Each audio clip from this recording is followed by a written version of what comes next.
Check this out. Luther Family Ford Weather Kid this week. Maggie Blair from Horizon Middle School out in Moorhead. Looking forward to meeting Maggie and talking about the weather. And I'm just excited about the weather because, hey, as we close out this work week, things are getting a little bit better. Finally, look at these temperatures across the nation. The cold has shifted off into the Great Lakes region. Now notice, it's still knifing through our region, so our eastern counties much cooler than out to the west, where those 50s are starting to make a return in the big sky country of Montana. As we look in on busy Fargo, I-29 there, the 13th Street area. I got to tell you, it's a beautiful evening, even though we do have clouds. There's not much wind, and here's a look at your temperature, 22 degrees. From time to time, Hutch is seeing a flake drifting out of the sky out there. 13-mile-per-hour winds are from the north, so those north winds kept our temperatures from getting any too warm today. And in fact, when we look up to the north of Highway 200, we see temperatures in the teens.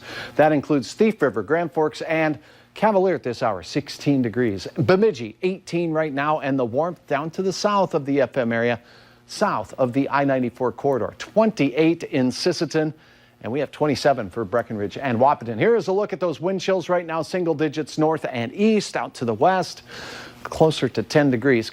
There's still a little bit of a breeze out there. Notice clearing skies out to the west. Notice that most of the clouds and snow well off to the east. However, when we look at the fine-tuned radar here a little bit closer, we're seeing a few flakes drifting through our lower atmosphere. Still some clouds over the FM area tonight. So your hour-by-hour forecast shows these clouds, and yes, they could yield a flake or two of snow. So watch for a slippery sidewalk or road surface. But this should wrap up as we head towards bedtime tonight. I've paused this at 10. When you join us again, Valley News Live 10 at 10, you're going to notice single-digit readings out to the west. In fact, we're going to have clearing from that direction as we head through the overnight. Temperatures are going to be chilly. The wind dies. The clouds vacate the region, at least briefly. And we will start out our Thursday with temperatures in the 10 to 15 degree range for most. Now, as we go through the day, we're going to see an increase in clouds and we're going to see an increase in wind. Look at Hutch's wind arrows here from the west and southwest, around 10 to 20 miles per hour through the midday hour. But we'll also be enjoying some warmer weather. Do you see this nonsense up here? A chance for hit and miss flakes of snow across mainly northwest Minnesota. But by and large, well, this map doesn't look great. Cloudy skies, a little bit of wind as well, 15 to 25 miles per hour for some in the afternoon with hit and miss flurries of snow. But the temperatures will definitely be noticeably warmer heading into the evening hours. Things clear out from the north and from the east. Hour by hour forecast in Fargo Moorhead. Expect a temperature of 12 out at the bus stop in the morning, kids. It does look like it. Wow, what does that say? 4:54, the time of sunset. So we don't even make it till 5 o'clock. Temperatures ramping up through the midday hour into the mid-30s. Yeah, still a little below average for this time of the year, but not bad.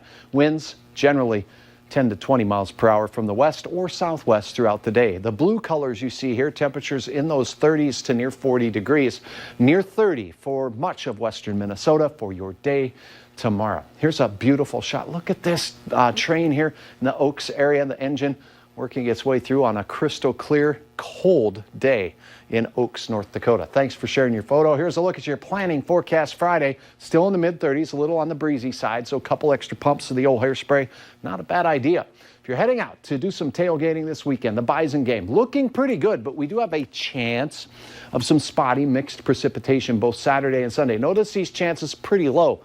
Most of us will not see very much at all. Temperatures staying near 40 degrees as we get into next week with a better chance of some scattered showers. So our weather remains unsettled, not super wet, but definitely much warmer than we've been.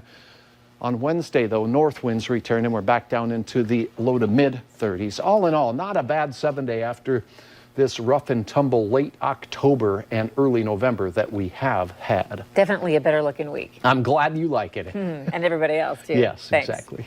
In a historic milestone, public impeachment hearings against President Trump are underway. Today's witnesses are career diplomats who describe back-channel dealings in Ukraine that could benefit the president politically. Republicans are